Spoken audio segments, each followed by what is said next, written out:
You're listening to The Whole Truth, a Resources Rising Stars podcast. Hello and welcome to The Whole Truth podcast. I'm Paul Armstrong. This is an episode with a bit of a difference because we're looking at a porphyry here. Graeme Drew is the Managing Director of Ausquest. The company has what looks like a porphyry discovery on its hands in Peru. Porphyries are the holy grail of exploration. The Australian market is perhaps not as familiar with them as they are in other parts of the world. Massive widths, but lower grades. Certainly not the currency that we're used to dealing with here in Australian gold exploration. But the truth is, they make very big money for some very big companies around the world. And as Graeme says, if they have success here, you can only imagine what's going to happen to the company's market cap. It's $56 million. So if they've got a porphyry on their hands, as he strongly suspects they have, then the market cap could have what they call a re-rating moment. That would be something to behold. The company is currently diamond drilling and it's starting an RC program, which he hopes will show that it can close in on the eye of this porphyry system. That's a really key point in this discussion because that would bring higher grades with it and obviously help trigger that re-rating event. Graeme takes us through what they've got, what they're doing to continue to grow this discovery and where it can go to. Graeme, what a remarkable year it's been. It was only in January that you announced that you'd hit these this porphyry style mineralisation at Cango in Peru, and suddenly you turn around and now, best part of a year later, you've got something real on your hands. Your head must be spinning a bit. And so this time last year we didn't have any of this. Well, it was it hasn't been so long. It was in December, I think, we had a decision to make as a company. We tried to look at bringing big companies in because we know we're in big company type situations with porphyries. So we tried to bring them in and weren't really getting any great take on it. We had a few offers, but pretty pedestrian from our point of view. So we decided to raise a bit of money, which we did, took the risk, which our shareholders like us to do, drilled our first maiden drilling of this at Cango. It is a greenfields discovery. There's been no work there. We're not following up on anybody else's work. It's purely ours. And we drilled a few holes, and 8 of the holes, all of them hit copper. Most of them, if 90% of them, hit copper from surface down to the bottom of the hole. So we knew we were onto something at that stage, and the grades we were getting in the drilling were a lot better than the grades we were getting at surface. So we were a bit concerned initially with the surface grades. We thought it might be really low grade, but it's not. So the surface material has been leached. So copper has been leached from the surface and it's in the subsurface. So we drilled out under the cover and we hit, we were getting our 300 odd metre intercepts of 0.3, bit of gold with a number of sizable intercepts, 100, 150 metres that were grading sort of 0.4 to 0.45. So we knew from that, it just tells you that you're onto something. And now we know that it's we've only just started, really. We've only just drilled a small part of this whole complex. So we're pretty excited about what's in the future. Here we are, nearly a year down the track. You would say you've got a discovery on your hands? Absolutely. It's just a question of how big it is. It's a question of, yes, size and grade. We know it's at the surface, so we know it's open cuttable. It's in a bit of a topographic low, so it's a bit of a depression. It's also located extremely well. We're so close to the coast, 8 Ks, and processing or if you have heap leach pads or whatever, they're probably going to be at an elevation of maybe 400 or 500 metres, nothing. So we think our cost structure should be a lot lower than others. There's some stranded porphyries in this part of the world, in South America. They tend to be up in the highlands and they have community and water issues. So we're well aware of what we need to do, and we work really hard on the community issues. That the team in Peru are doing that. So let's talk about what you've got, and then we'll get into what you might have. So what do we know from the holes you've drilled? The dimensions, the size? From the holes we've drilled to date, we've got something like 800 by 500 metres. We have oxide copper from surface, within 10, 20 metres of surface, down to the bottom of the holes, and they're down vertically down to 350. So and they've ended in mineralisation? They've ended in mineralisation. We haven't bottomed. So everything we're doing is trying to find the extent of this. So the extent's going to be both lateral, as we head to the south, which is one of the exciting things that's just happened with our permitting for the south, for the area to the south of where we've drilled to date, and it can go deeper. If it goes deeper, you're going to need better grades, no question. And to get those better grades, you need to be in the centre of where the system is. So what sort of grades have we got in copper and gold, terms here? What are you looking at so far? In the oxide zones, we've got. We haven't played around with cut-off grades. We've just said use a 0.1 cut-off, and that gives us sort of the 300 plus metres of generally 0.3 with maybe 60 to 80 ppb gold as an average over that whole length. The mineralisation's fairly consistent, so it's not sort of 20 metres here and 20 metres there. It's all the way through, so it's typical of a porphyry. But the copper is in the host rocks. So this system that's infiltrated, if you like, or penetrated into the volcanics has been able to spread copper hundreds and hundreds of metres into the wall rocks, and they're there as stockwork veins and various other things. You used the phrase wall rocks and volcanics. Let's look at that because that's important. So would you say at this stage it's definitely a porphyry, or is the jury still out on that? No, it's definitely a porphyry, 100%. No. So do you think you're on the edges of a porphyry? Correct. We think, well, you never quite know whether you're on the edge or you're on the top. So that's the problem. But we think from what we're seeing, we're likely on the edge. And whether we get to a stock, like a big porphyry intrusion that's got higher grades in it, or whether we see much higher density of intrusive rocks like fingers. People talk about the old finger and hand sort of issue. We don't know that, but it's got to be there because this is a fairly strong system. It's pushed copper out a long way. So when you say it's pushed it out, obviously when the mineralisation event happened, this is why you think you're on the outer fringes of it. So somewhere, presumably, as you drill back, you're hoping to close in on the eye, the core, if you like. Absolutely. And the implications for grade would be? I'll say hope, but hope's not the right word. We expect them to be much greater. We have indications in the current drilling where we drill into what we call tonalite dikes, is that let's just say they're part of the intrusive complex rather than the volcanics. And those when we hit those, we get better grades. We get anywhere from 0.6 to, I think we have one over 1%, and we get a little bit better gold in there as well. So we think the characteristics of those tonalite dikes are representing the source of the porphyry.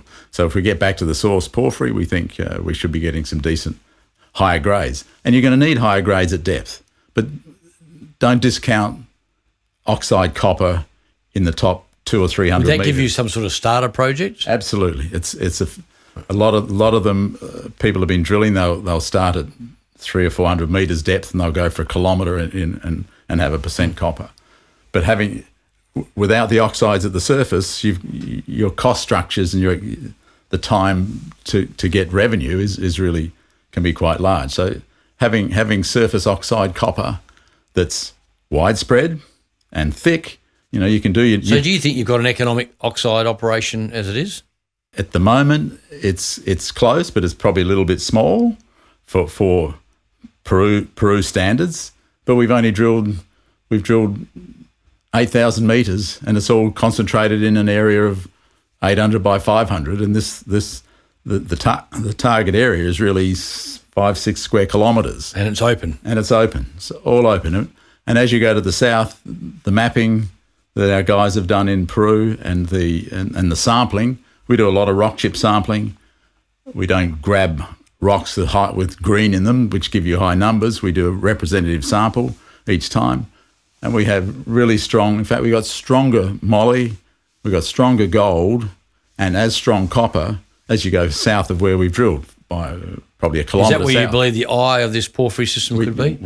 All our indications, every data set, and we've got some really good people that both in the geochemistry and the geology that look at it, and they every indicator we keep getting says, go south, young man, now. Yeah. Now, I've been told to go south, young man, before, so we'll see what happens. But that's we've been waiting to get the permits for drill pads. So when you look at presentations I've given, you'll see little circles, if you like, and they're actually drill pads, not drill holes. So from a drill pad, you can drill 4 or 5 holes. So with a dozen drill pads, we could be drilling another. We got approval for another 50 So odd holes. what's the drilling now? What are you doing now, and what's the plan for the next 6 months? Well, now we're completing a diamond drilling. We're doing 2 diamond holes. Now there's a bit of conjecture around those. We wanted to get a first-hand look at what the rocks look like under where we've already drilled.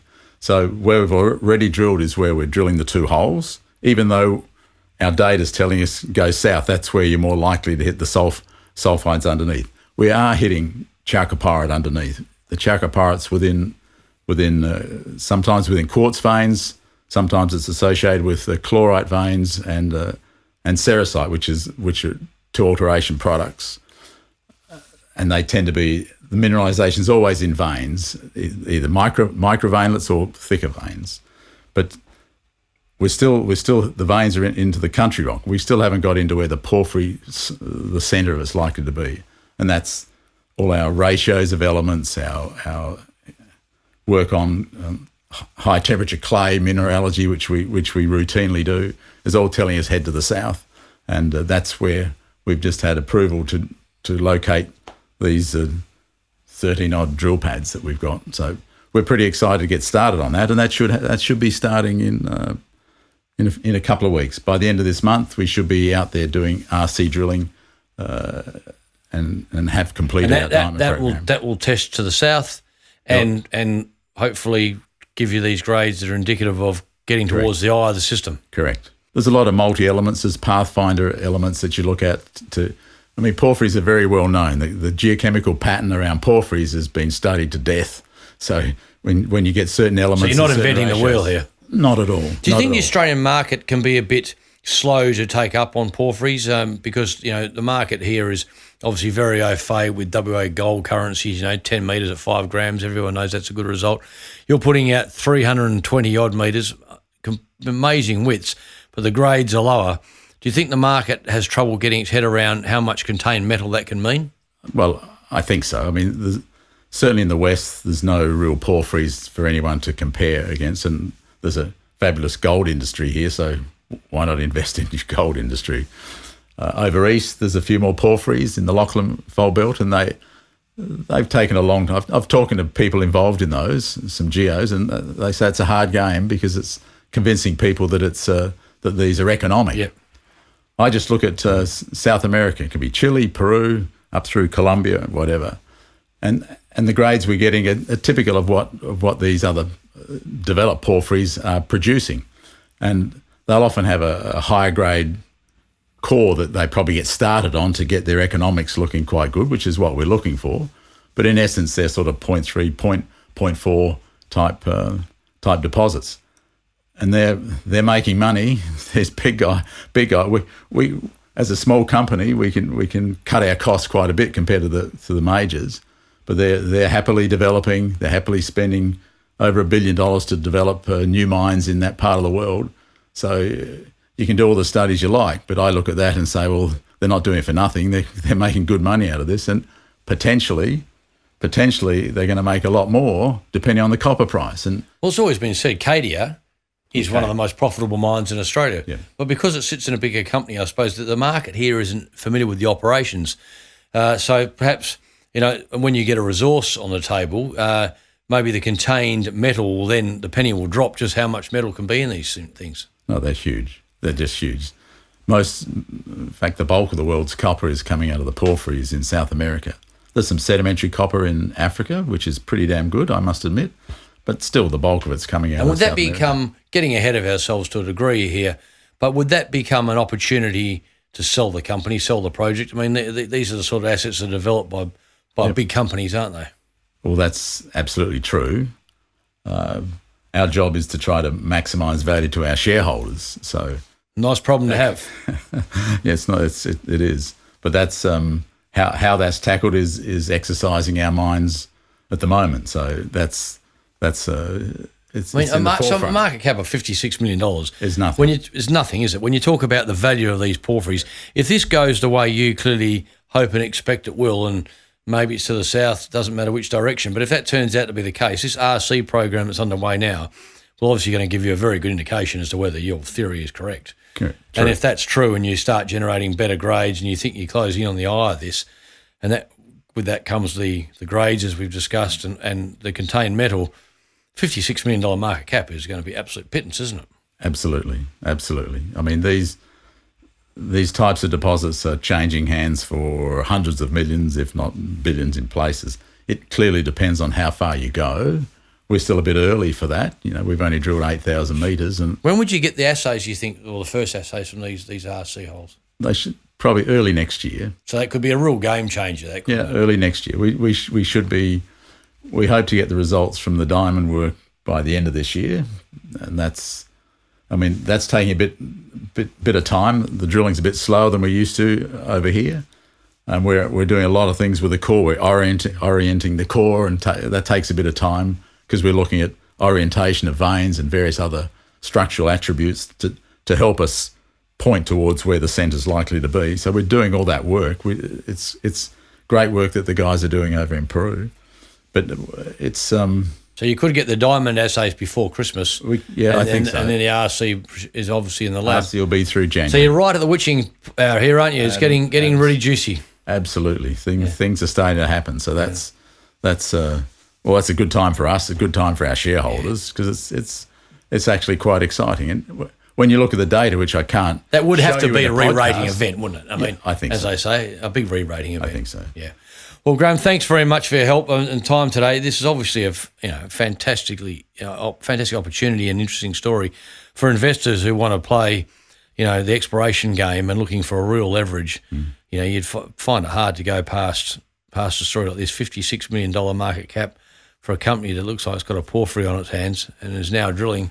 That's an enticing prospect. So wish you all the best, and I think we might get you back in here sometime in the new year as the assays come in. Sounds fine to me, Paul. Great. Thanks, Graeme. No worries, thanks.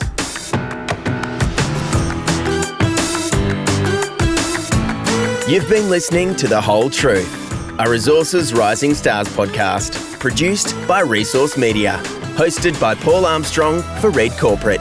Please note that Reed Corporate does not provide investment advice, and investors should seek personalised advice before making any investment decisions.